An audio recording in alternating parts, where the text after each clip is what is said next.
Matapang na kabit. Ako po si Miss Winnie at ito po ang ating kwento. Naranasan niyo na bang magkamali sa buhay? Yung tipong lahat ng kalokohan ginawa niyo na? At naniniwala ba kayo sa karma? Magandang araw sa inyong lahat. Itago niyo na lamang ako sa pangalang Hana. Nangyari itong karanasan noong pagkatapos ng pandemya. Marahil kapag narinig niyo ang aking kwento, marami sa inyo ang huhusgahan ng aking pagkatao.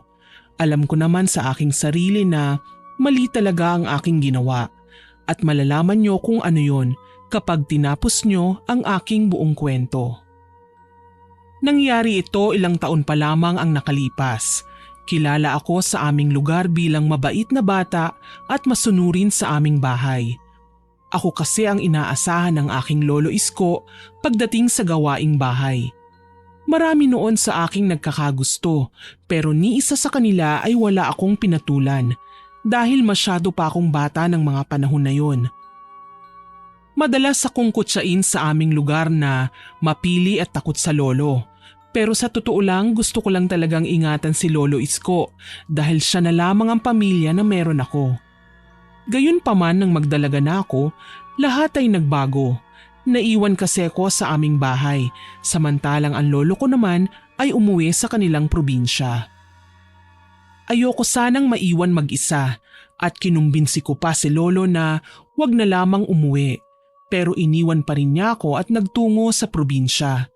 Sinabi niya sa akin na nasa tamang edad na ako para mamuhay ng sarili ko at matuto ng tumayo sa sarili kong mga paa. Hindi ko alam ang gagawin ko noon dahil nasanay na ako na palaging nasa tabi ko si lolo. Gayunpaman, wala na akong nagawa pa dahil nagdesisyon na siya.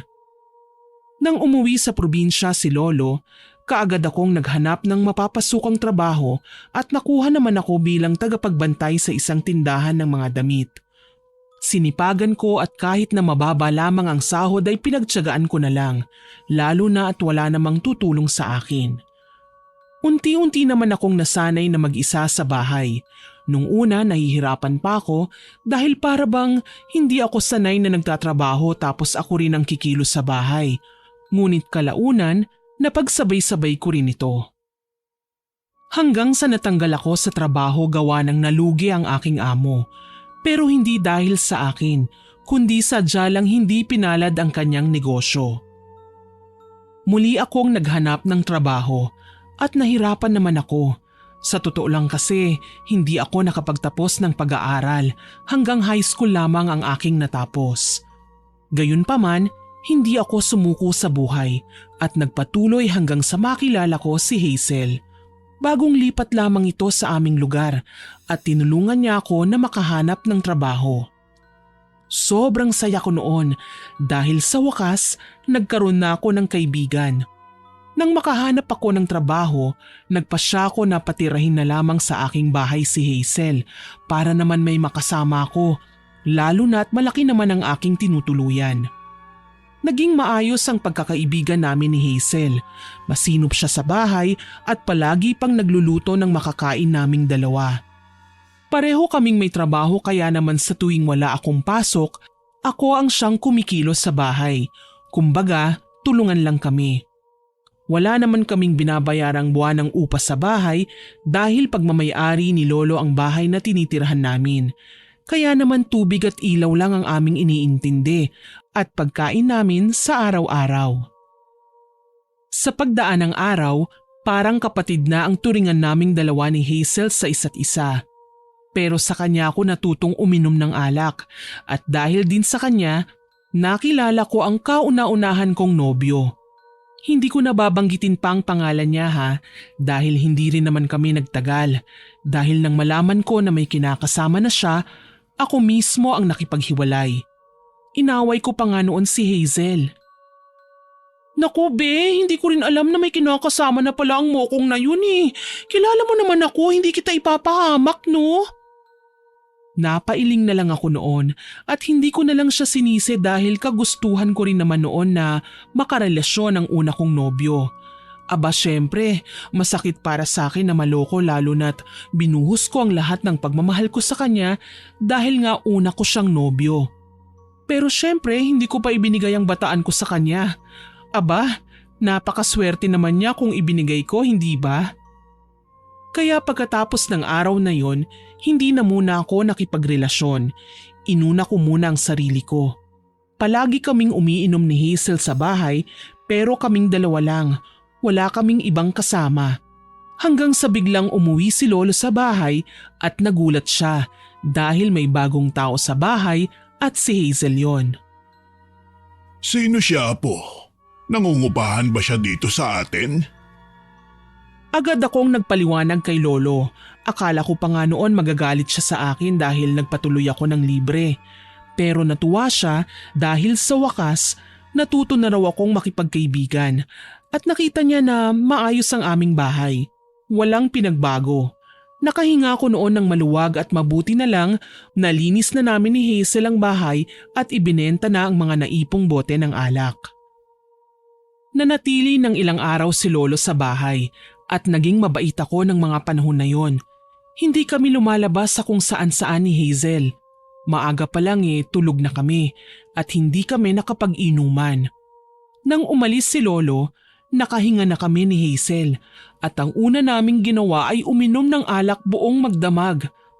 Halos bumaligtad na kami sa sobrang kalasingan at kinabukasan pareho kaming hindi nakatayo sa higaan at sobrang sakit ng aming ulo. Natawa na lang kami ni Hazel dahil parehong hindi kami nakapasok sa trabaho. Ganun pa man, masaya kaming dalawa at kinabukasan balik trabaho na ulit kami. Sa paglipas ng araw, naging maayos ang aking buhay. Nakalimutan ko rin kaagad ang una kong nobyo hanggang sa nakilala ko si Jeff. Mabait siya at kaedaran ko lamang. Nakilala ko naman si Jeff sa trabaho. Naghayag siya sa akin ng pagtingin niya at nagpaalam na manliligaw. Hindi ko naman sinara noon ang aking puso, kaya naman pumayag ako na ligawan ako ni Jeff. Ilang buwan din siyang nanligaw sa akin at makalipas ng halos 5 buwan, sinagot ko na rin siya. Natuwa naman para sa akin si Hazel at sinuportahan ako sa relasyon namin ni Jeff. Tumagal din ang relasyon namin ng mahigit kalahating taon pero dahil kay Jeff, nag-away kaming dalawa ni Hazel. Oo nga be, nakita ko yung jowa mo na may kasamang ibang babae at nakatira sila sa iisang bahay. Sa tingin ko niloloko ka noon. Hindi ako naniwala kay Hazel sa mga sinabi niya sa akin dahil pakiramdam ko noon inaasar niya lamang ako. Pero seryoso siya sa kanyang sinabi at nang dalhin ko sa bahay si Jeff, napakarami niyang tanong na ikinainis ko. Sinupalpal pa niya si Jeff at sinabi ni Hazel na alam niyang niloloko lang ako ni Jeff. Kinabukasan, pagpasok ko ng trabaho, hindi na ako pinansin ni Jeff at sinisi ko si Hazel pag uwi ko ng bahay. Ano ba talagang balak mo, Hazel? Bakit mo sinabi lahat ng yun kay Jeff kahapon? Ayan tuloy, hindi na niya ako pinapansin. Agad akong sinagot ni Hazel at sinabi niya na ginawa niya lamang ang dapat dahil nagsasabi lamang daw siya ng totoo na ikinainis ko naman. Ilang araw na wala kaming pansinan ni Hazel dahil naiinis talaga ako sa ginawa niya sa boyfriend ko. Alam ko na para bang baliw ako ng mga panahon na yun dahil mas pinili kong paniwalaan ang isang lalaki na kakikilala ko pa lamang kesa sa kaibigan ko na matagal ko nang kasama. Sa paglipas ng araw, patuloy akong nilayuan ni Jeff. Kalaunan, nakausap ko rin naman siya at sinabi niya sa akin ang katotohanan na nagsasabi ng totoo si Hazel. Ipinaliwanag sa akin ni Jeff na mahal niya talaga ako, ngunit meron na siyang asawa at ayaw niya na lokohin ako. Kaya nang kausapin siya ng kaibigan ko, siya na mismo ang lumayo sa akin. Opo, sobrang nasaktan ako ng mga panahon na yon, Miss Winnie. Para bang baliw ako sa pag-ibig. At palagi na lamang akong nabibiktima ng mga lalaking meron ng kinakasama o may iba ng karelasyon. Tinanggap ko naman ang paghingi ng tawad ni Jeff, ngunit sabi ko sa kanya na handa akong maging kabit niya at makisama sa kanya kahit na palihim lamang. Nagulat siya noon sa sinabi ko at pumayag din naman siya dahil ayaw niyang putulin namin ang aming nasimulang relasyon. Nang malaman naman ni Hazel ang aking desisyon, inis na inis siya sa akin at hindi makapaniwala sa naging desisyon ko. Sinabihan pa niya ako na hindi na ako natuto sa una kong relasyon, pero anong gagawin ko? Mahal ko yung tao at ayokong mawala siya sa akin kahit pa na alam kong mali. Nagpatuloy ang lihim naming relasyon at paminsan-minsan dumadalaw siya sa aking bahay. Hindi man pabor sa relasyon namin si Hazel, ngunit hindi rin naman siya nakikialam. Dahil ayon sa kanya, kaibigan ko lamang siya at ako naman ang mag-aani ng lahat ng ginagawa ko sa aking kapwa. Sa paglipas ng panahon, hindi ko inasahan na malalaman ng kinakasama ni Jeff ang aming relasyon. Pinapili niya si Jeff at dahil nalaman ko na nagdadalang tao ang kinakasama niya, ako na mismo ang siyang nagparaya. Ako mismo ang tumapos sa relasyon naming dalawa kahit na para bang ayaw pa niyang bumitaw. Pero naranasan ko kung paano mabuhay ng walang magulang. Tila naisip ko noon na ayokong maranasan ng magiging anak niya ang hirap na aking pinagdaanan. Kaya naman ginawa ko ang pinakamagandang desisyon sa aking buhay. Iyak ako ng iyak noon at hindi ko matanggap ang mga nangyari.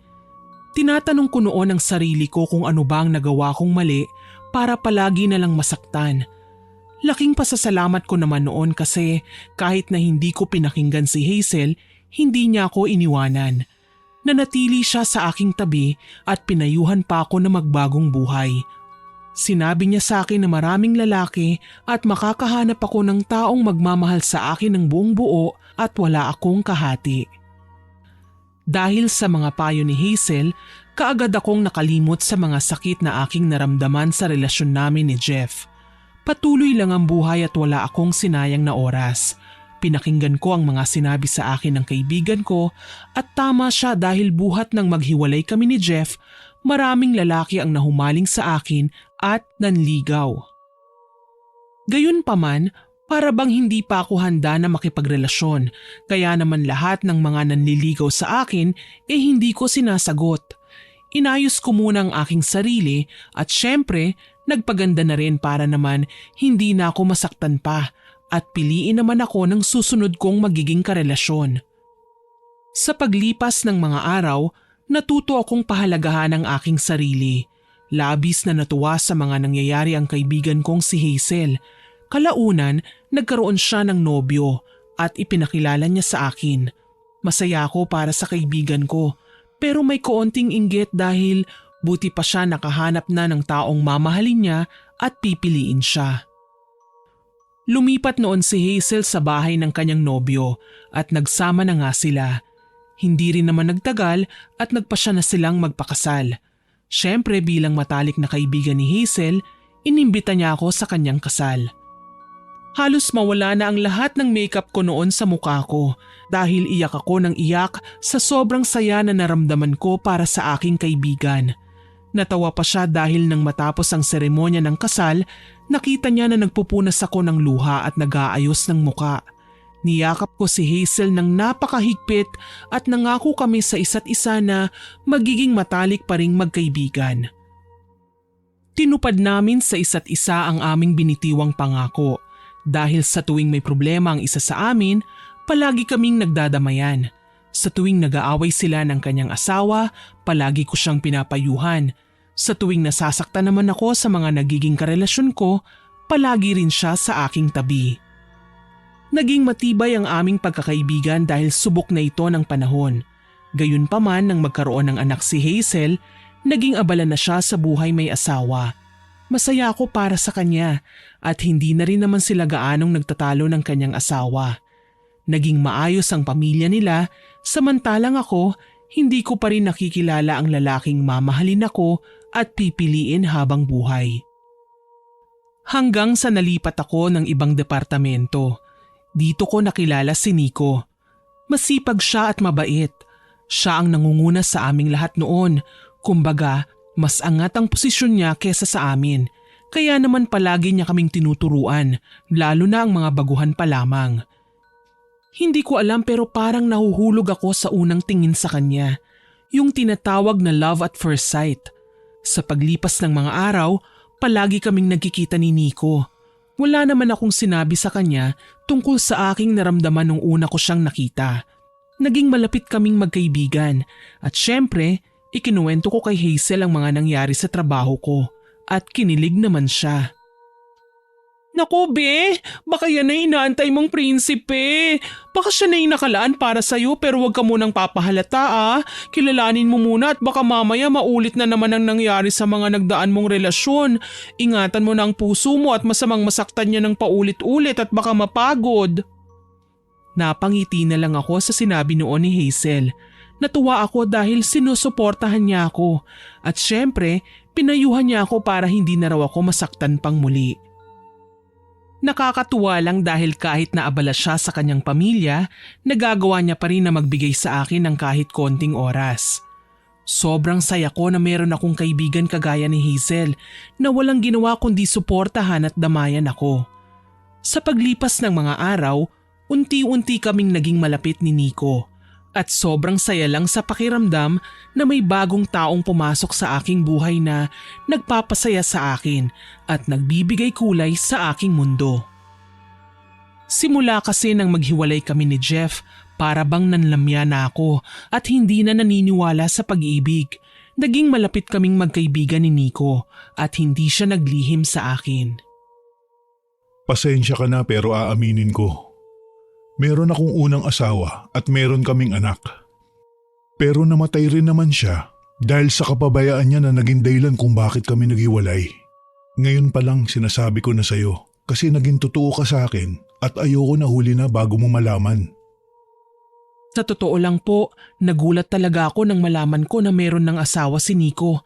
Pero malinaw na sinabi niya sa akin na hiwalay na raw silang dalawa at matagal nang hindi nagkikita. Nasa probinsya raw nila samantalang siya naman ay nagtungo dito sa Maynila para magtrabaho. Hindi ko alam ang mararamdaman ko noon kasi para bang natroma na ako sa mga pinagdaanan ko sa mga nagdaang karelasyon ko. Nilayuan ko noon si Nico dahil ayoko na talagang magkaroon ng relasyon sa taong meron ng responsibilidad sa ibang babae. Alam ko kasi ang pakiramdam kung paano lokohin at paasahin. Kaya parang ayokong gawin yun sa kapwa ko babae. Gayunpaman, hindi ako tinantanan ni Nico. Palagi siyang nagtutungo sa bahay ko. Tapos sa tuwing tanghalian sa trabaho, palagi niya akong hinihintay. Hindi siya tumigil sa pagpapapansin sa akin pero ako desidido talaga na lumayo sa kanya habang hindi pa ako tuluyang nahuhulog sa kanya. Hanggang isang araw, ginabi na ako sa trabaho at natagalan akong sumakay. Inalok naman ako ni Nico na sumakay sa kanyang motor pero kaagad ko po yung tinanggihan kasi nga nilalayuan ko siya. Ngunit bigla na lang bumuhos ang malakas na ulan kaya wala na akong nagawa pa kundi ang sumabay sa kanya. Nang makarating kami sa bahay, nahiya naman ako na hindi siya papasukin kaya naman inalok ko siya. Dito niya na ako tinanong kung bakit ko siya iniiwasan. Wala na nga akong nagawa pa kundi sabihin sa kanyang totoo at ikinuwento ang mga nagdaan kong relasyon. Napatango-tango na lamang siya at hinawakan ang aking kamay tsaka ako tinitigan sa aking mga mata. Sinabi niya sa akin na hindi ko kailangan mangamba dahil sila ng dati niyang asawa ay matagal nang tinapos ang relasyon sa isa't isa. Sinabi ko sa kanya noon na natatakot akong masaktan muli at baka hindi na kayanin ng aking puso. Ngunit sinabi sa akin ni Nico na hindi ko kailangan mangamba. Sinabihan ko siya na hindi ko pa kayang ibigay ang buong tiwala ko sa kanya.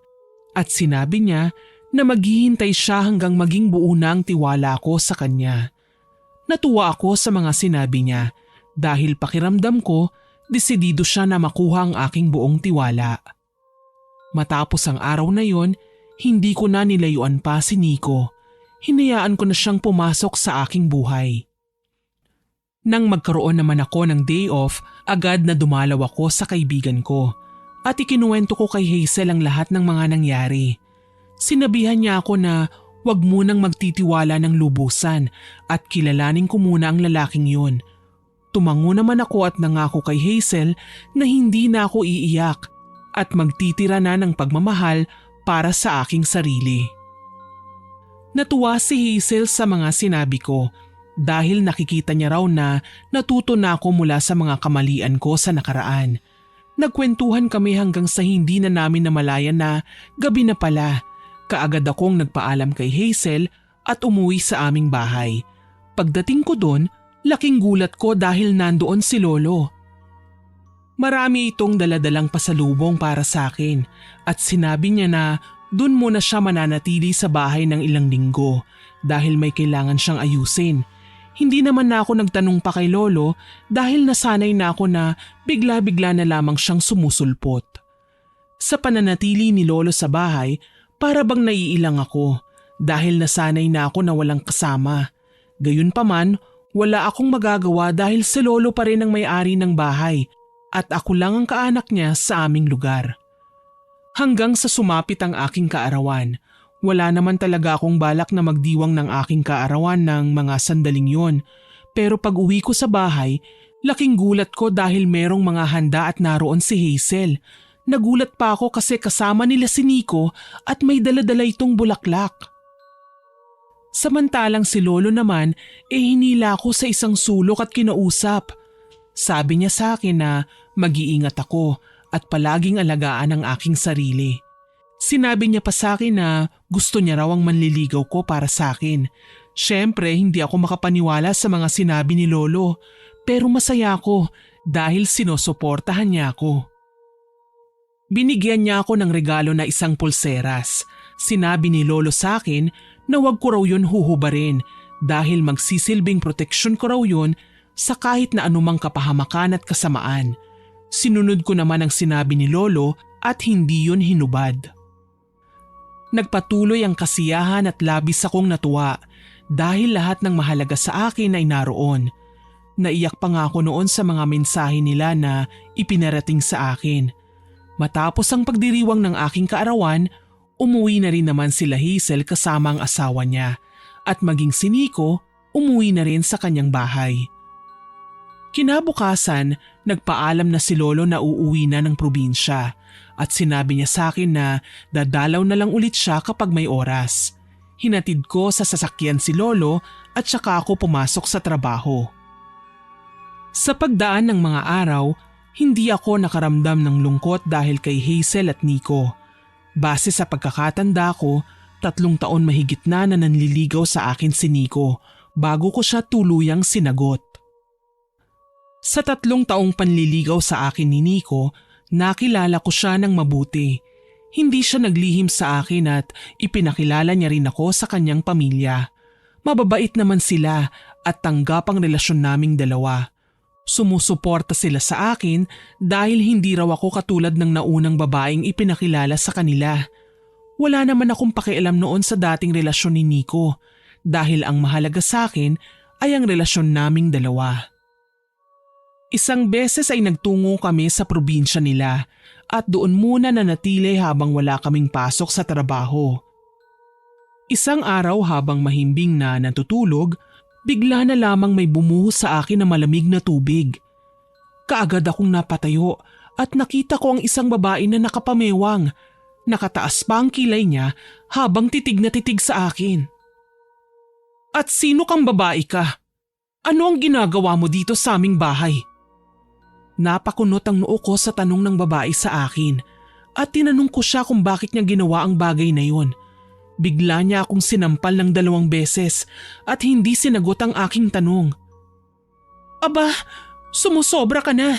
Hindi kita inaano at nakakailang sampal ka na sa akin. Alam mo bang pwede kitang kasuhan sa pananakit mo sa akin at trespassing ka? Inis na inis ako sa babae ng mga panahon na yon at hindi ko na napigilan pa ang aking sarili dahil kaagad ko siyang sinuntok sa mata. Napahawak siya sa kanyang mata at galit na hinablot ang aking buhok pero agad naman siyang inawat ni Nico. Anong ginagawa mo dito sa bahay? Umalis ka na nga, Ella. Inila ni Nico palabas ang babae, ngunit kaagad siyang nagsalita. Nanlaki ang mga mata ko nang sabihin niya na siya ang asawa at may karapatan siya sa bahay na yon, lalo na at silang dalawa ang nag-ipon upang mabili ang bahay na yon. Natahimik naman ako at napagtanto ko na siya pala ang dating asawa ni Nico. Kung ano-ano ang sinabi ni Ella at sinabihan pa ako ng masasakit na salita, kaya naman hindi na ako nakapagpigil pa at agad ko siyang sinampal ng 2 beses. Nakangiting sinabihan ko siya at sinagot. Alam ko na kung bakit ganun na lamang ang reaksyon ng pamilya ni Nico tungkol sa'yo. Dahil napakasangsang pala ng ugali mo, kasing pangit ng mukha mo. Hindi na ako magtataka pa kung bakit pinalitan ka ni Nico. Kitang-kita ko ang inis at galit sa mata ni Ella, pero hindi ko yun pinansin. Patuloy ko siyang ininsulto hanggang sa siya na mismo ang kusang umalis sa bahay. Agad naman akong nilapitan ni Nico at kinumusta. Sinagot ko naman siya ng ayos lang ako at wala siyang dapat ipag-alala. Matapos ang pangyayaring yun, agad na naligo ako at tinawagan si Hazel. Ikinuwento ko sa kanya ang mga nangyari at galit na galit siya. Aba, ayos! Mabuti na lang at lumaban ka. Hindi ka dapat nagpapatalo sa mga ganong babaeng naghahabol kahit ayaw na sa kanila. Natawa ko sa sinabi ni Hazel at ramdam ko ang gigil niya sa mga binitiwan niyang salita. Agad rin naman na naputol ang tawag ko dahil bigla na lang nawalan ng signal. Inip na ako noon dahil gustong-gusto ko nang umuwi sa bahay. Gawa na rin ng nag-aalala ako at baka may gawin na naman si Ella sa akin. Ngunit ipinangako ko sa aking sarili na hindi ko hahayaan na saktan niya akong muli. Kinabukasan, nagulat na lamang ako kasi biglang umuwi sa bahay si Ella. Sinabi niya na kukunin niya lamang ang mga gamit niya at hindi na manggugulo pa. Agad na kinausap ko si Ella ng maayos at sinabi ko sa kanya na alam ko ay hiwalay na silang dalawa ni Nico. Sinabi ko pa na yun din ang kwento sa akin ng pamilya ni Nico. Hindi naman umimik si Ella at umalis na siya. Alam ko na galit pa rin siya sa mga sinabi ko dahil ako na nga itong kabit, ako pa ang matapang. Sinabi naman sa akin ni Nico na wala na akong dapat ipag-alala pa dahil si Ella na mismo ang nagdesisyon na tapusin ang lahat-lahat sa kanila. Inaway ko noon si Nico kasi sinabi niya sa akin na tapos na sila ni Ella, pero malalaman ko na hindi pa pala nagkakaroon ng closure silang dalawa. Ngunit mabilis na ipinaliwanag sa akin ni Nico na wala na talaga silang relasyon at si Ella na lamang ang siyang naghahabol sa kanya kahit na ilang beses niya nang sinabi na ayaw niya nang makisama dahil sa tuwing nakikita niya si Ella, naaalala niya lamang ang pagkawala ng kanilang anak. Naniwala naman ako sa mga sinabi ni Nico sa akin dahil simula ng araw na yon, hindi na nanggulo pa at nagpakita sa amin si Ella. Ngunit sa paglipas ng mga araw, unti-unti ko namang naramdaman ang biglang pagbabago sa aking buhay. Sa tuwing sasapit ang gabi, palagi kong nararamdaman na parabang may umaaligid at nakatitig sa akin na hindi ko malaman kung sino o guni-guni ko lamang.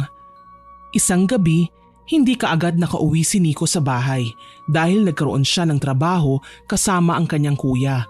Umi-extra kasi siya habang wala pa kaming trabaho sa Maynila. Nagulat ako kasi naramdaman ko na bumukas ang pintuan ng aming bahay. Kaya naman dali-dali akong lumabas at akala ko noon nandun na si Nico. Ngunit saktong paglabas ko ng kwarto, kabubukas pa lamang niya ng pintuan. Kararating mo lang ba? Akala ko kasi pumasok ka na eh. Kanina narinig ko na bumukas tong pintuan at may naglakad dito sa sala. Wala ka bang nakitang ibang tao? Nagtaka si Nico sa mga sinabi ko noon at sinabi niya na baka guni-guni ko lamang ang mga naramdaman ko. Napabuntong hininga na lamang ako at sinabi ko na baka nga tama siya. Sabay kaming kumain ng araw na yon at natulog. Ngunit sa kalagitnaan ng mahimbing namin na pagtulog, bigla ko na lamang narinig ang boses ni Ella. Tumatawa siya at rinig na rinig ko ang sinabi niya na hindi niya raw ako patatahimikin. Sumipa-sipa ako noon dahil naninikip ang aking dibdib at pakiramdam ko sinasakal niya ako ng sobrang higpit. Ilang sandali ang lumipas, narinig ko ang boses ni Nico at nang imulat ko ang aking mga mata, sinasakal ko siya. Nabitawan ko siya at napahilamos sa aking muka. Mabilis akong humingi ng tawad sa kanya. Kanina pa kita ginigising. Binabangungot ka ata. Uminom ka nga muna ng tubig para kumalma ka. Inabutan ako ni Nico ng tubig at agad ko yung ininom. Nang humupa na ang kaba sa aking dibdib, sinabi ko sa kanya ang mga napanaginipan ko, maging ang mga sinabi ni Ella.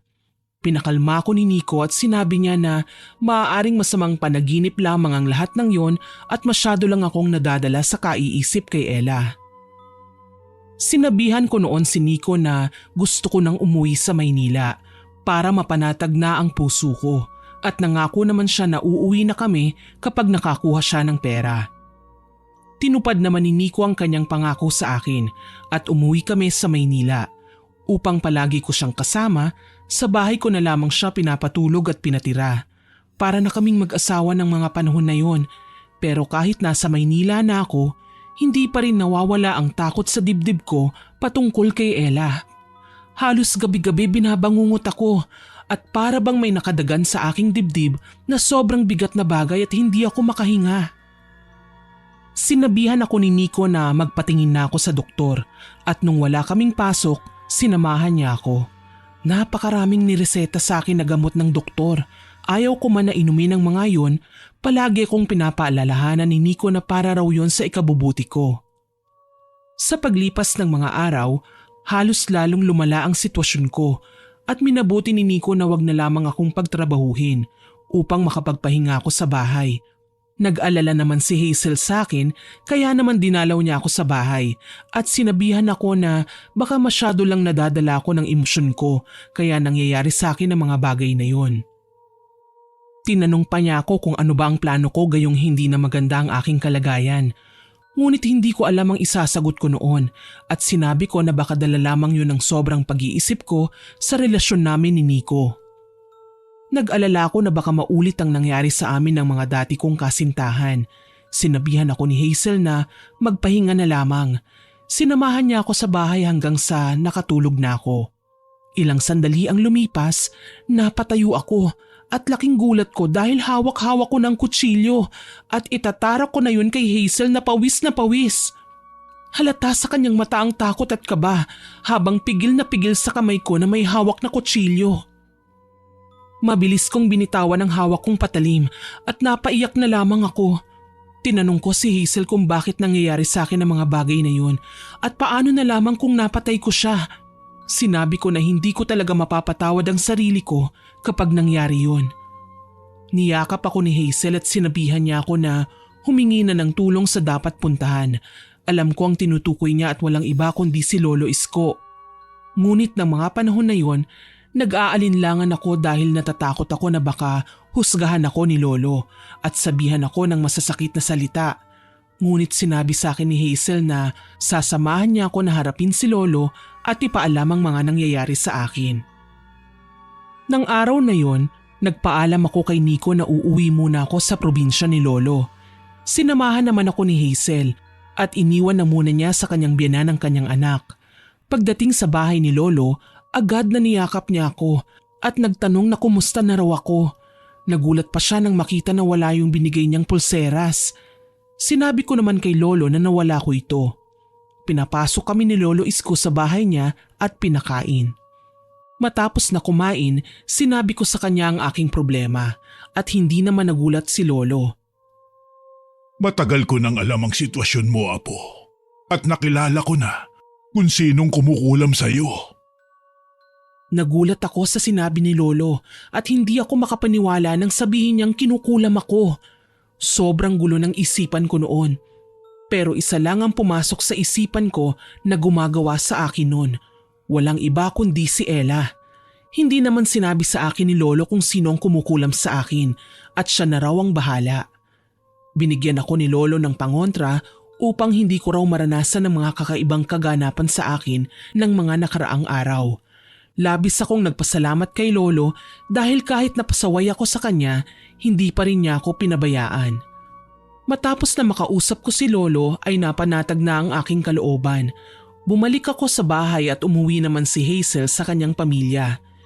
Ngunit hindi pa man ako nakakatulog at nakakapagpahinga, nalaman ko na lamang na naaksidente ang sinasakyan ni Hazel pauwi sa kanilang bahay. Nanginginig ako noon sa takot at hindi ko malaman kung ano bang mararamdaman ko. Iniisip ko noon na sana hinatid ko si Hazel para hindi na lamang siya napahamak. Gayunpaman, nangyari na ang bagay na yon at hindi ko na pwede pang ibalik ang oras. Kaagad na nagtungo ko sa ospital kung saan siya dinala at laking pasasalamat ko dahil hindi naman masyadong malala ang nangyari sa kanya. Kumbaga, hindi siya napuruhan. Iyak ako ng iyak noon at sinabi ko na ano bang ginawa kong kasalanan para pati ang mga taong mahalaga sa akin ay nadadamay. Sobrang kaba ang naramdaman ko noon dahil si Hazel lang ang tao na meron ako bukod kay Lolo at Nico. Kumbaga, bilang lang sa daliri ang mga taong nagpapahalaga sa akin kaya hindi ko kaya kung isa sa kanila ay mawawala. Matapos ang ilang sandali ng paghihintay, nagkaroon ng malay si Hazel. Ngunit laking gulat ko nang sabihin niya na hindi niya ako kilala. Natakot pa siya nang makita ko at tinulak niya ako palayo. Takang-taka ko noon dahil magkasama lamang kami tapos biglang ganun ang reaksyon niya. Gayunpaman, umalis na lamang ako upang hindi na lumala ang sitwasyon. Sinabi sa amin ng doktor na normal lamang ang nangyari dahil tumama sa simento ang ulo ni Hazel at maaaring nagkaroon siya ng amnesia dahil sa lakas ng pagkakabagok. Halos araw-araw akong nagdarasal noon na sana gumaling na si Hazel at sana maalala niya na ako dahil hindi ko talaga kakayanin kapag ang kaibigan ko ang nawala sa akin. Ngunit ang ikinatatakot ko na mangyari, nagkatotoo dahil lumipat ng bahay sila Hazel at pinutol niya ang lahat ng koneksyon sa akin. Naging miserable ang buhay ko ng mga panahon na yon pero hindi ako iniwanan ni Nico. Para pansamantalang makalimot sa mga nangyari, umuwi na muna kami sa probinsya nila at sinigurado naman niya na wala roon si Ella dahil nasa Maynila raw at nagtatrabaho. Nagulat naman ako sa sinabi ni Nico ng mga panahon na yon at bumalik sa isipan ko ang nangyari kay Hazel at pinagtagpi-tagpi ko ang lahat. Pakiramdam ko may kinalaman si Ella sa nangyari kay Hazel. Ilang araw lamang kami sa probinsya nila Nico ay nagyaya na rin ako pauwi dahil sabi ko sa sarili ko hindi ko hahayaan na mawala sa akin ang kaibigan ko. Hanggang isang araw, pauwi na sana ako sa bahay nang makasalubong ko ang asawa ni Hazel. Inamin niya sa akin na wala naman talagang amnesia si Hazel. Sadyang gusto lamang niyang lumayo sa akin dahil ayaw niya raw madamay sa kaguluhan na meron ako. Nagtaka naman ako at tinanong ko ang asawa ni Hazel kung ano pang nalalaman niya. Ngunit sabi niya na yun lamang ang sinabi sa kanya ng asawa. Tinanong ko kung saan sila nakatira ngunit hindi niya sinabi dahil ayaw niya na maging silang mag-asawa ay magkagulo. Sobrang gulo na ng isipan ko ng mga panahon na yon at pakiramdam ko nagsimula lahat yon nung naging karelasyon ko si Nico. Matapos ang araw na yon, sinabi ko kay Nico na umuwi na muna siya sa probinsya nila at ayoko na muna siyang makasama dahil gusto ko munang mapag-isa at makapag-isip. Nirespeto naman niya ang desisyon ko. Umuwi siya sa kanilang probinsya at naiwan akong mag-isa sa bahay. Hindi ako lumabas at kumain dahil pakiramdam ko ako ang punot dulo ng lahat. Hindi rin ako pumasok sa trabaho at kahit ilang beses akong tinatawagan ni Nico, hindi ko yon sinasagot. Hindi ko na rin iniinom yung mga gamot na nireseta sa akin at napabayaan ko na ang aking sarili. Ang gusto ko lang noon ay mawala na para matapos na ang sakit na nararamdaman ko. Hanggang isang araw, nagulat na lamang ako nang biglang dumating si Lolo sa bahay at niyakap niya ako ng napakahigpit. Para akong batang umiiyak sa kanyang bisig ng mga panahon na yun. Sinabi ko na bakit kailangan maranasan ang mga bagay na yun samantalang nagmahal lamang ako. Wala naman akong inagrabyado dahil matagal nang wala si Nico at Ella. Sinabihan ako ni Lolo na sumama muna sa kanya para makalimot sa mga bagay-bagay. Sumunod naman ako sa sinabi ni Lolo at pansamantalang tumira sa probinsya namin. Unti-unting naging mabuti ang aking kalagayan at nawala na rin sa aking isipan ang mga masasamang nangyari. Inisip ko na lamang na mas mabuting nangyari ang mga bagay na yon upang mas maging matatag ako sa hinaharap. Naging positibo na lamang ako sa buhay. Matapos ang 1 taon ng pamamalagi sa probinsya nila lolo, umuwi na rin ako sa Maynila at umalis sa trabaho namin. Nag-apply ako sa ibang trabaho at natanggap naman ako. Naging maayos ang lahat ngunit bigla namang bumalik sa buhay ko si Nico. Alam ko na wala siyang kasalanan sa mga nangyari, kaya naman muli ko siyang tinanggap. Natatakot man ako na baka maulit ang mga nangyari sa akin, ngunit sinabi niya na sabay naming haharapin ang anumang pagsubok na darating. Nagsimula kami ng bagong buhay ni Nico. Naging positibo kami sa buhay at hinayaan na lamang ang mga negatibong bagay na nangyari sa amin. Hindi namin pinansin ang mga sinasabi ng mga tao hanggang sa sumapit ang aking kaarawan. Laking gulat ko nang dumalaw sa akin si Hazel. Siyempre nagulat ako sa presensya niya at hindi ko naman inaasahan na darating siya, gayong alam ko na lumalayo siya sa akin. Hindi ko naman napigilan ang sarili ko na hindi maging emosyonal. Niyakap ko si Hazel ng napakahigpit at paulit-ulit ko siyang tinatanong kung ano bang nagawa kong pagkakamali sa kanya para iwasan niya ako. Umiyak rin siya at hindi kaagad nakapagpaliwanag. Nagpalinga-linga siya sa paligid na para bang takot na takot, kaya naman pinapasok ko siya sa bahay at isinara namin ang pintuan. Pumasok kami sa aking silid at dito na nga isiniwalat ni Hazel ang mga nangyari ng araw na yon. Nang araw na maaksidente ko, nakita ko si Ella. Kilala ko naman siya kasi pinakita mo sa akin yung litrato niya. Galit na galit siya sa akin kasi sinamahan pa raw kita at tinulungan. Siya ang nagmaneho ng sasakyan ko noon. Nakipag-agawan ako ng manibela sa kanya at naaksidente kami. Binantaan niya ako na kapag hindi kita nilayuan pati ang asawa at anak ko idadamay niya. Hindi ako makapaniwala sa mga sinabi ni Hazel at hindi ko sukat akalain na hahantong sa ganoong paraan ang paghihiganti sa akin ni Ella. Alam ko na maraming nagsasabi sa inyo na yon ang karma ko, pero wala akong ginawang masama, hindi ba? Matagal na silang hiwalay at malinaw naman yun sa kanya, pero bakit niya ako binabalikan at ginagantihan ng ganon? Niyakap ko ng mahigpit si Hazel at paulit-ulit siyang humingi sa akin ng tawad. Sinabi ko naman na wala siyang kasalanan dahil iniisip niya lamang ang kapakanan ng kanyang pamilya. Upang mapanatag ang aking kalooban, ibinigay ko kay Hazel ang binigay sa aking pangontra ni Lolo. Sinabi ko kay Hazel na mas mabuting lumayo na muna siya sa akin upang hindi na siya madamay at ako mismo ang pupunta sa kanyang tahanan kapag naayos ko na ang lahat. Nagtaka si Hazel noon sa sinabi ko at tinanong ako kung ano ba ang plano ko, ngunit hindi ko sinabi sa kanya. Sa totoo lang, hindi ko naman talaga alam ang gagawin ko ng mga panahon na yon. Pero ang tanging naiisip ko lang noon ay lumapit kay Lolo at humingi ng tulong. Matapos ang aking kaarawan ay agad na nagtungo ako sa probinsya ni Lolo. Gayunpaman, laking gulat ko dahil ang laki ng pinagbago ng katawan ni Lolo. Hindi na siya kagaya ng dati na malakas. Nakahiga na lamang siya sa kama at sinabi sa akin ng mga pinsan ko na malubha ang natamo ni Lolo sa huli niyang nakalaban na mangkukulam.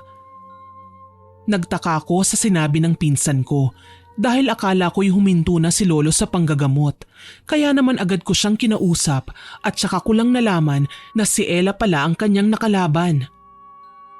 Hindi ko alam ang sasabihin ko sa iyo, Apo. Pero gusto kong humingi ng tawad dahil hindi ko nagawang manaig sa mangkukulam na yon. Masyado na akong matanda para makipaglaban sa kanya at hindi ko kaya ang lakas na meron siya. Naiiyak ako noon sa mga sinabi ni Lolo dahil siya pang humihingi sa akin ng tawad, gayong tinutulungan niya lamang ako. Niyakap ko ng mahigpit si Lolo. Sinabi ko sa kanya kung paano manggamot at kung paano labanan ng mga mangkukulam na kagaya ni Ella. Pero sinabi sa akin ni Lolo noon na hindi niya na kayang gabayan pa ako dahil alam niyang hindi na siya magtatagal. Iniwan lamang sa akin ni Lolo ang isang maliit na libro. Sinabi niya sa akin na makakatulong daw yon upang matalo ko ang mangkukulam na si Ella. Naisip ko noon na kasuhan na lamang si Ella para matahimik na siya at para makulong. Pero wala naman akong sapat na ebidensya para ipakulong siya. Lalo na't kabit lamang ako. Maaaring ako pa nga ang makulong dahil pwede niya akong kasuhan ng pakikiapid sa kanyang asawa. Kahit naman kasi hiwalay na sila ni Nico, kasal pa rin naman sila at sa batas, krimen ang pakikiapid sa mga taong may karelasyon na. Nanatili ako sa tabi ni Lolo hanggang sa huli niyang hininga. Hindi ko siya iniwanan at palagi kong sinasabi sa kanya na ayos lamang ako at hindi niya na ako dapat pang alalahanin. Kalaunan nga ay binawian ng buhay si Lolo. Masakit para sa akin dahil wala na siya, dahil siya lamang ang nag-iisang pamilya ko na malapit sa akin. Gayunpaman, naisip ko na mas mabuti na lamang yun dahil makakapagpahinga na si Lolo. Hindi na muna ako umuwi noon sa Maynila at nagbigay na lamang ako ng mensahe kay Nico na hindi muna ako makakabalik dahil kailangan ko pang manatili sa probinsya at marami pa akong aasikasuhin. Ngunit ang totoo, gusto kong aralin ang lahat ng nakasulat sa libro. May mga kaibigan naman si Lolo na pwede kong lapitan upang malaman kung ano nga ba ang dapat gawin sa mga nakalagay sa libro. Ginugol ko ang oras ko sa pag-aaral ng lihim na karunungan at syempre hindi rin mawawala ang itim na orasyon. Opo, alam ko na iniisip niyo kung ano ang gagawin ko, pero mali kayo. Dahil gusto ko lamang makaharap si Ella nang sa ganun matigil na ang lahat ng nangyayari at wala nang madamay pang mga inosenteng mahal ko sa buhay. Ilang taon rin akong nag-aral ng itim na karunungan at itim na kapangyarihan. Ginabayan ako ng iba naming kamag-anak na may alam sa ganun at nang maging dalubhasa ako, sinabi ko sa sarili ko na handa na akong harapin si Ella upang patigilin siya sa kanyang kasamaan at ginagawa sa akin. Alam ko na nagtataas kilay ang mga iba dyan na nakikinig dahil ako na nga tong kabit, ako pa itong matapang. Pero ipinaglalaban ko lamang po kung ano ang tama. Wala akong intensyon na sirain ang relasyon nila Nico at Ella dahil sa umpisa pa lamang ay sira na sila at hindi ko kasalanan na umibig sa akin si Nico. Matapos ang pangyayaring yun, umuwi na ako sa aking bahay at nagpasya ako na putulin na ang ugnayan ko kay Nico dahil yun naman talaga ang dapat. Opo, tama kayo nang narinig dahil nakipaghiwalay na talaga ako kay Nico. Alam ko na ano pang saysay nung pag-aaral ko ng lihim na karunungan para malabanan si Ella. Pero gusto ko lamang noon na makita ni Ella na wala akong masamang intensyon. Isang gabi habang mahimbing akong natutulog, bigla na lamang may narinig akong kaluskos mula sa bubungan ng aking bahay. Agad akong napatayo at nag-usal ng dasal. Binuksan ko ang ilaw at agad na kinuha ang patpat na binigay sa akin ng pinsan ko na mainam daw sa panlaban sa kung sino mang nilalang. Ilang sandali ang lumipas, wala namang lumabas kaya bumalik na lamang ako sa pagtulog. Ganun pa man, hindi pa ako tuluyang nakakatulog, bigla na lamang nakaramdam ako na may dumagan sa akin at sinasakal ako.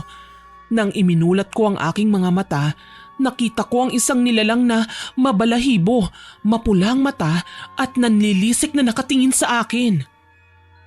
Galit na galit ito sa akin at agad kong kinuhang patpat at hinampas ito sa likuran upang mabitawan ako. Nalaglag pa ako sa kama at dito na ako nagising. Napagtanto ko na bangungot lamang ang lahat. Nakahinga ko ng maluwag dahil wala naman pala akong dapat ikatakot dahil panaginip lamang ang mga nangyari. Pakiramdam ko masyado lang ako nadala ng aking emosyon.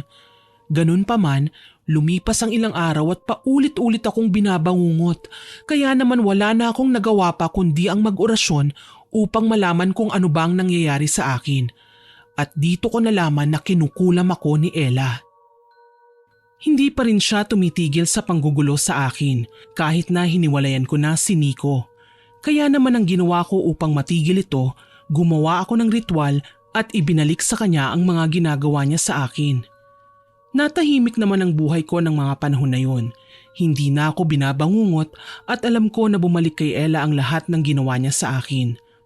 Akala ko noon tapos na ang laban ko kay Ella dahil wala naman nang nangyayaring masama sa akin.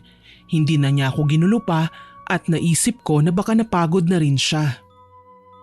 Makalipas ang ilang taon, nalaman ko na meron ng kinakasama si Nico, kaya naman natahimik na ako. Napanatag na ang puso ko at naisip ko na maaaring yun ang dahilan kaya hindi niya na ako ginagambala pa. Isang araw, dinalaw ko si Hazel sa kanilang bahay at nagkwentuhan kami sa labas ng kanilang tahanan. Ngunit nakita ko na dumaan si Ella. Bigla siyang lumapit sa akin at sinabi na inagaw ko raw sa kanya si Nico. Malaki na ang pinagbago nito at napakaraming sugat sa katawan. At alam ko na bumalik sa kanya ang masama niyang ginawa sa akin dahil ganun ang mga nangyari sa akin noon. Tinubuan ako ng mga sugat-sugat at hindi nakakatulog ng maayos. Dahil sa'yo, tuluyan na akong iniwan ni Nico at hindi kita titigilan hanggang sa hindi ka namamatay. Napakunot ang noo ko sa mga sinabi sa akin ni Ella at hindi ko malaman kung saan ba nanggagaling ang galit niya sa akin. Sinampal ko ito ng 2 beses at agad na nagsalita. Ano pang gusto mo? Hindi na nga kami nagkikita ng dati mong asawa pero ginugulo mo pa rin ako. Akala mo ba hindi ko alam ang lahat ng ginawa mo sa akin maging sa mga mahal ko sa buhay? Manahimik ka na kung ayaw mong guluhin ko ang buhay mo gaya ng panggugulo mo sa akin. Tinawanan niya lamang ako sa mga sinabi ko at sinabi niya sa akin na hindi raw siya natatakot sa mga banta ko sa kanya. Dapat daw ako ang matakot sa kanya dahil kayang-kaya niya akong ipakulong. Pero sinabi ko sa kanya na gawin niya. Ngunit umalis na lamang siya. Sinabihan ako ni Hazel na baka may gawin na naman na hindi maganda si Ella sa kanya o sa pamilya niya. Pero ipinangako ko sa kaibigan ko na kailanman hindi ko hahayaan na maging sila ay mapahamak ng dahil kay Ella. Dinala ko ang mga lumang mga gamit ni Lolo sa panggagamot at nagpunta ako sa bahay nila Hazel. Binasbasan ko ang kanilang bahay at nag-iwan ako ng mga pangontra upang hindi sila mabalikan ni Ella. Gumawa rin ako ng personal na pangontra upang lagi nilang dala-dala para sa ganun may proteksyon sila kahit wala sila sa kanilang bahay. Sa paglipas ng mga araw, wala naman akong nabalitaan tungkol kay Nico. Nakalimutan ko na siya at nagsimula na ako na makipag-usap sa ibang mga lalaki na nanliligaw sa akin at nagsusumikap na kunin ang aking pag-ibig. Hanggang sa nakilala ko si Ray, naging nobyo ko siya at masaya kaming dalawa sa aming pagsasama. Nagtagal kami ng ilang taon at balak na sana naming magpakasal pero bigla naman siyang nagkasakit. Hindi malaman ng mga doktor kung ano ba ang sakit niya, kaya naman gumawa ako ng paraan upang matukoy kung ano ang nangyayari sa kasintahan ko. At dito ko nalaman na kinukulam siya. Inalam ko kung sino at natukoy ko na si Ella pa rin yun. Hindi niya pa rin ako tinitigilan. Hinanap ko kung saan siya nakatira hanggang sa nalaman ko ang kanyang tahanan at agad na pinuntahan siya upang patigilin siya sa kanyang pananakit sa mga mahal ko at pagsira sa aking buhay. Hindi ka pwedeng maging masaya samantalang ako, miserable at hindi na binalikan pa ng asawa ko. Nang dahil sa'yo nagalit sa akin si Nico at kailanman hindi niya raw gugustuhin na makasama ako. Inamin din sa akin ni Ella na pinatay niya ang bagong kinakasama ni Nico. Nagtayuan ang mga balahibo ko sa katawan dahil sa mga sinabi niya at sa mga balak pa niyang gawin upang balikan ako. Sa galit ko, pumasok ako sa loob ng tahanan niya at dito nakita ko ang mga nakatirik na kandila at agad na sinara ko ang mga yun at pinatay. Para namang baliw na galit sa akin si Ella, ngunit hindi ko siya pinansin at umalis na lamang ako. Pagbalik ko sa ospital, nalaman ko na wala ng buhay ang aking nobyo. Tinuluyan siya ni Ella na labis na nagpagalit sa akin. Hindi ko muna nun binalikan si Ella hanggang sa nailibing si Ray. Dinamayan naman ako ni Hazel at hindi ako iniwanan kahit pa alam niyang pwede silang madamay dahil sa baliw na asawa ni Nico. Matapos ang mga pangyayaring yon, nagulat na lamang ako nang dumating sa bahay ko si Nico at sinabi niyang handa siyang makipagtulungan sa akin upang gantihan si Ella. Sinabi ko naman sa kanya na handa rin akong makipagtulungan upang matapos na ang kabaliwan ng dati niyang asawa. Nagtulungan kaming dalawa upang gumawa ng hakbang para matigil na ang kasamaan ni Ella. Gumawa kami ng plano ni Nico at walang ibang nakaalam nun kundi kaming dalawa lamang. Naging maingat kami sa aming mga kilos at habang tumatagal, bumabalik ang nararamdaman ko para sa kanya. Sino ba naman kasing hindi mahuhulog sa isang lalaki na napakabait at maalaga pa? Alam ko noon na tinapos ko na ang lahat sa amin, pero para bang nandun pa rin ang pagmamahal ko sa kanya kahit na ilang taon na ang lumipas, buhat ng kami ay naghiwalay. Inisip ko na isantabi na muna ang aking nararamdaman para kay Nico at tapusin na muna ang problema namin kay Ella dahil marami na ang nadadamay. Sobrang bigat ng nararamdaman ko noon kasi nakukonsensya ako dahil kamamatay lamang ni Ray pero heto na naman ako't nahuhulog sa dati kong nobyo. Iniisip ko noon na kasalanan ko kung bakit nawala si Ray at wala akong karapatan para magmahal muli. Sa paglipas ng mga araw, unti-unting nagbago ang lahat. Sinabi sa akin ni Hazel na bakit hindi na lamang daw makipagbalikan si Nico kay Ella para matigil ng mga kaguluhan na nangyayari. Kaya naman kinausap ko noon si Nico at sinabi sa kanya ang naisip kong solusyon. Bakit hindi ka na lang makipagbalikan sa dati mong asawa? Tutal mahal na mahal ka naman niya. Nagulat naman si Nico sa mga sinabi ko at tahimik lamang siyang nakatingin sa lupa. Sinabi niya sa akin na hindi niya raw kayang makipagbalikan sa isang kagaya ni Ella. Tinanong ko siya kung bakit, ngunit ayaw niyang magsalita. Inirespeto ko na lamang ang desisyon niya na hindi sabihin sa akin ang problema niya kay Ella dahil sa totoo lang, wala naman akong karapatan para alamin yon dahil matagal na nga kaming hiwalay. Nagpatuloy kami sa pagpaplano at lahat ng naisip namin nasira.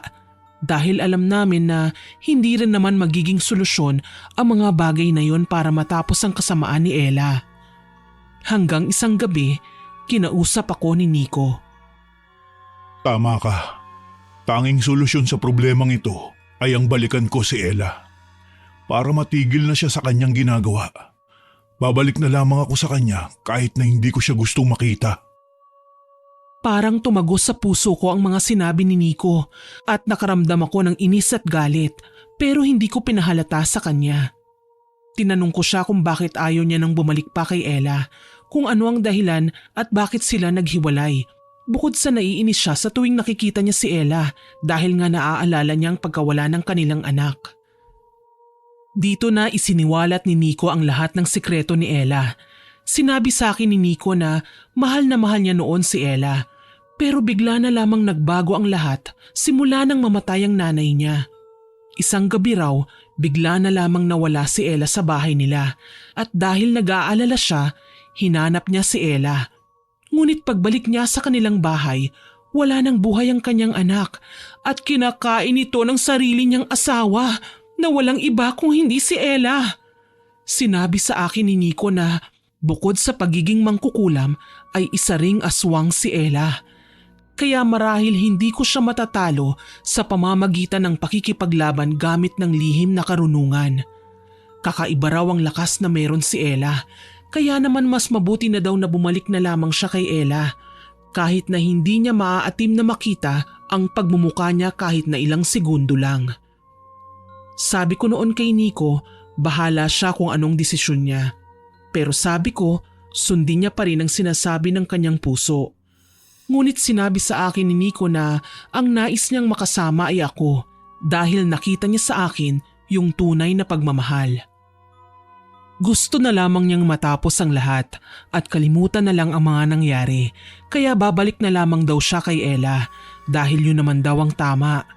Kahit na mahal niya ako, hindi niya raw kayang maatim na makita akong nahihirapan ng dahil lamang sa kanya. Matapos ang gabing yun, sinulit namin ang bawat sandali na magkasama at gaya ng sinabi niya, nakipagbalikan siya kay Ella. Nakakatawa mang isipin at pakinggan dahil buhat ng magkabalikan sila Ella at Nico, hindi na ako ginulupa ni Ella. Nagsimula ako ng bagong buhay at lumipat na ng tahanan. Pinaupahan ko na lamang ang pamana sa aking bahay ni Lolo dahil hindi ko rin naman kayang ibenta ito dahil yun na lamang ang alaala niya sa akin bukod sa lihim na karunungan na iniwan niya sa akin. Umuwi ako sa aming probinsya at doon nagsimula ng bagong buhay.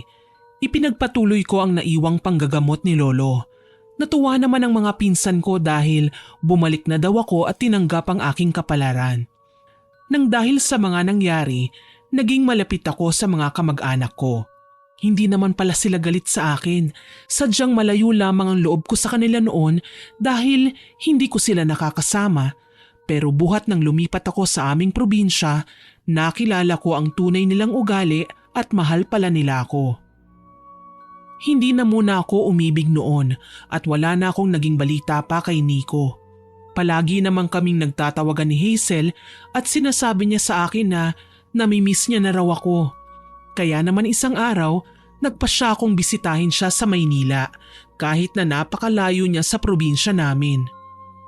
Habang naglalakad papunta sa bahay nila Hazel, bigla kong nakasalubong ang isang pamilyar na muka, ngunit napakadungis niya at halos hindi ko na makilala.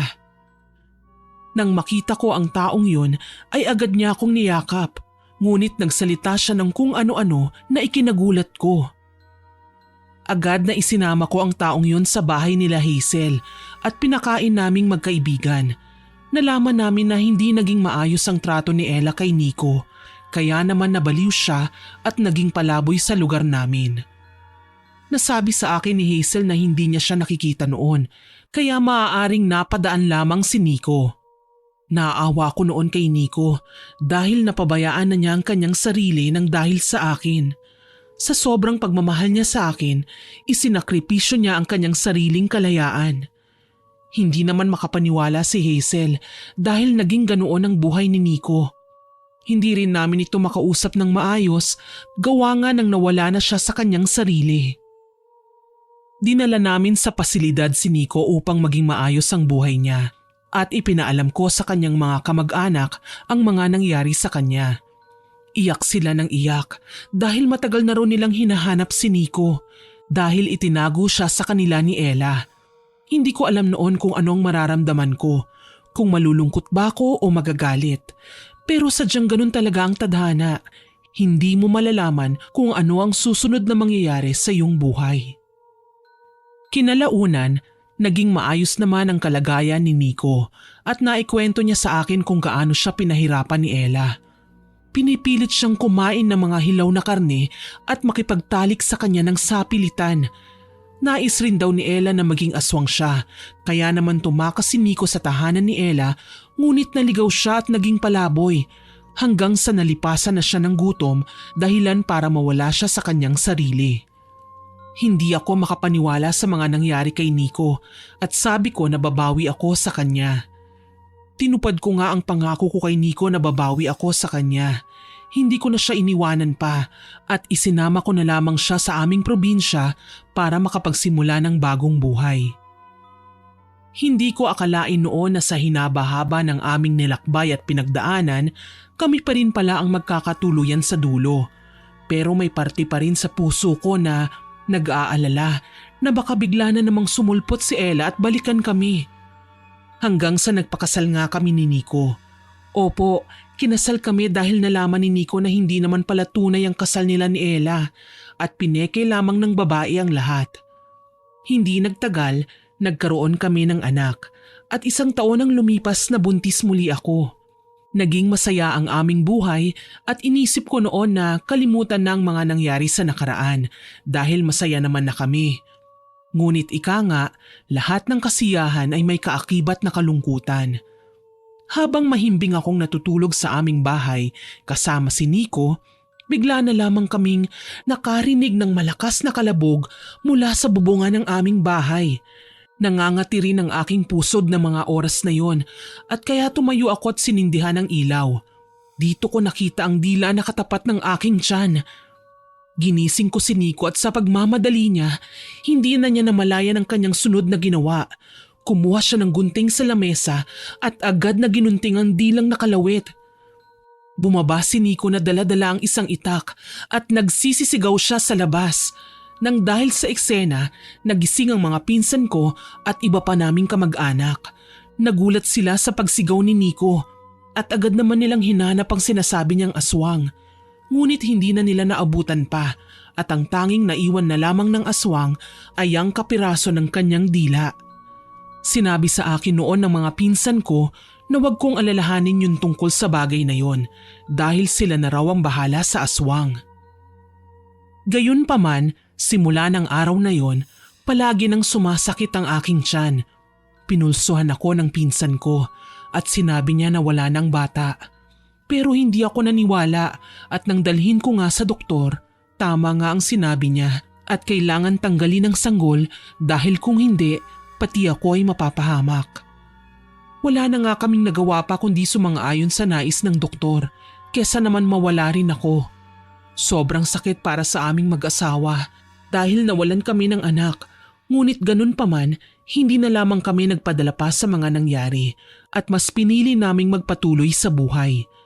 Ang dila naman na naiwan ng aswang ay agad na inilagay ng aking pinsan sa isang garapon at nilagyan ng napakaraming asin at orasyon.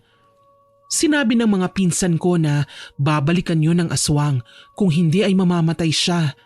Sa paglipas ng mga araw, wala namang nagpunta sa aming bahay, kaya akala namin nagmamatigas na ang aswang. Ngunit laking gulat ko nang dumating sa bahay namin si Ella. Nagmamakaawa siya na ibalik ang kanyang dila sa kanya, ngunit nagmatigas si Nico. Galit na galit siya at kumuha pa ng kutsilyo upang saksakin si Ella. Pero mabilis naman siyang nakailag at hinila ko at tinarakan ng matulis na kuko. Galit na galit siya at sumenya sa mga kasama ko na ibalik sa kanyang dila niya. Kung hindi ay papatayin niya raw ako. Pero hindi naman nagpatinag ang mga pinsan ko dahil akala nila hindi magagawa ni Ella na saktan ako. Pero bigla na lamang nitong tinarak sa aking pisngi ang kanyang napakatulis na kuko, dahilan para masugatan ako. Naaligaga naman ng mga pinsan ko at wala nang nagawa kundi ibalik ang dila ni Ella at binitawan naman niya ako at agad naman siyang umalis. Alam siguro niya na mapapahamak siya kapag hindi pa siya umalis sa lugar na yon, lalo na't napapalibutan yun ng mga kamag-anak ko. Hindi ko alam noon kung paano siya nakarating sa aming probinsya at paano niya nalaman ang tinutuluyan namin ni Nico. Nang malaman namin na si Ella nga ang may kagagawa ng lahat, maging ang mga pinsan ko ay nakipagtulungan na sa akin upang mapaslang si Ella. Dahil magagaling na albularyo at manunugis ng aswang ang aking mga pinsan, nalaman nila ang pinagtataguan ni Ella at wala na nga siyang nagawa pa nang sugurin namin siya sa sarili niyang tahanan. Walang ya kayo, papatayin ko kayong lahat, uubusin ko ang lahi niyo! Pinagtawanan lamang ng mga pinsan ko si Ella at sinabihan na napakalakas ng loob niya kahit na napapalibutan na namin siya. Pinagtulungan ng mga pinsan ko si Ella at sinabi ko na wag nilang papatayin dahil ako mismo ang kikitil sa buhay ng babaeng nagpahirap sa akin. Nang hihina na si Ella, dinala namin siya sa isang kubo at saka itinali. Paulit-ulit ko siyang sinaktan at ipinadama ko sa kanya ang lahat ng sakit na aking naramdaman sa lahat ng ginawa niya sa akin.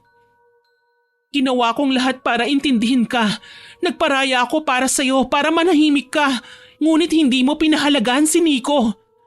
Galit na galit naman si Ella sa akin at sinabi na kahit na mas pinili siya ni Nico, hindi pa rin naman daw ako nakakalimutan. Pero sinabi ko, hindi ko nakasalanan kung bakit ganun ang pagmamahal sa akin ng dati niyang asawa. Sinabi ko sa kanya na kasalanan niya kung bakit naging ganoon ang takbo ng kanilang relasyon. Humingi ng pasensya sa akin si Ella, pero alam ko na hindi naman totoo ang mga sinasabi niya dahil hindi makakapagsinungaling ang mga mata. Sinubukan niya na paikutin ako sa pagpapaawa niya, ngunit hindi na ako nagpadala pa sa kanya at napuno ng galit ang aking puso nang dahil sa mga ginawa niya sa akin. Sana hindi ka nalang dumating sa buhay namin. Naging maayos na kami noon ni Nico, pero nung makilala ka niya, nalimutan na niya ako. Kaagad kong sinagot ang mga sinabi ni Ella. Tinuran ko sa kanya na wala akong kasalanan, na hindi niya dapat isisi sa akin ang mga bagay na siya mismo ang may kagagawan. Ganun pa man, sa halip na magpakumbaba, mas lalong nagmataas si Ella at ipinagmalaki pa niya sa akin ang lahat ng kasamaang ginawa niya. Inisa-isa niya ang lahat ng ginawa niya magmula kay Hazel hanggang sa pagkamatay ni Ray. Sa tindi ng galit na nararamdaman ko sa aking puso, itinarak ko ang patalim sa kanyang dibdib at kinuha ang kanyang puso at dinurog yun ng pinong-pino. Napasigaw ako noon sa sobrang galit at hindi ko alam kung maayos pa ba ang pakiramdam ko o sapat ba ang nagawa ko kay Ella para pagbayaran niya ang lahat ng kanyang kasalanan. Gigilitan ko pa sana siya ng leeg pero pinigilan na ako ni Nico at ng mga pinsan ko. Sinunog nila ang bangkay ni Ella at simula ng araw na yon naging tahimik na ang aking buhay. Sinabi ko naman sa sarili ko na kung bibigyan ako ng pagkakataon para bumalik sa nakaraan, itatama ko ang lahat ng aking pagkakamali. Alam ko noon na mali ang makiapid sa mga taong may karelasyon na. Pero nakikipaghiwalay naman ako sa kanila sa tuwing nalalaman ko na may responsibilidad na sila sa ibang babae. Sadyang siningil lang ako ng karma at napakalupit niyang maningil. Dati sinasabi ko kay Hazel na takot sa akin ang karma dahil ako pa nga mismo ang naniningil sa kanya. Pero nung maranasan ko ang lahat ng sakit, buhat ng naging kami ni Nico, nalaman ko na naghihintay lamang pala ng tamang panahon ng karma upang singilin ako sa mga nagawa kong kasalanan sa aking kapwa babae. Nakakapanghinayang lang dahil maraming mga tao ang nadamay kahit na hindi naman dapat. Labis kong pinagsisihan ang mga nangyari lalo na ang pagkamatay ni Ray. Halos araw-araw, inuusig ako ng konsensya ko. Kahit na naging mag-asawa kami ni Nico, hindi pa rin maaalis sa isipan ko ang mga nangyari sa nakaraan. Pakiramdam ko, responsibilidad ko ang lahat ng nangyari. Nang dahil sa pag-iisip, nagkaroon ako ng depresyon. Nawala ako sa aking sarili at palagi kong napapanaginipan si Ella. Sinabi ko noon sa sarili ko na nagawa ko ngang patayin si Ella pero hindi pa rin niya ako tinatantanan. Hanggang sa lumipas ang 3 taon, tuluyan ko nang natanggap ang mapait na nakaraan. Unti-unti kong binago ang aking sarili at palagi kong ikinukwento sa aking mga pinsan ang lahat ng aking pinagdaanan upang magbigay aral sa kanila na wag na nilang gagayahin pa ang ginawa ko. Sinabi nila noon sa akin na wala naman daw akong kasalanan dahil nagmahal lang naman daw ako at lagi ko naman daw itinatama ang mali. Pero naisip ko noon kung hindi dumating sa buhay ko si Nico, hindi sana nangyari ang lahat ng yon. Wala sanang nadamay ng mga inosenteng tao. Pero sabi ko nga, hindi natin alam ang mga mangyayari. Ang tangi na lamang nating magagawa ay gawing aral ang ating mga pinagdaanan at maging mas maayos o mas maging mabuting nilalang ng Diyos sa hinaharap. Naging maayos na ang aking buhay. Masaya na ako sa mga bagay na meron ako at ganun din si Hazel. Nagpatuloy ang aming pagkakaibigan at kaming 3 nila Nico na aking asawa ang may pinakamaraming aral na natutunan na sa kasalukuyan ay nagagamit namin upang mas maging mabuting tao. Hanggang dito na lamang po ang aking kwento at sana'y marami kayong natutunang aral sa ibinahagi kong karanasan. Ang inyong tagapakinig, Hana. Naway nagustuhan niyo ang aking ibinahaging kwento. Ako po si Miss Winnie na nagsasabing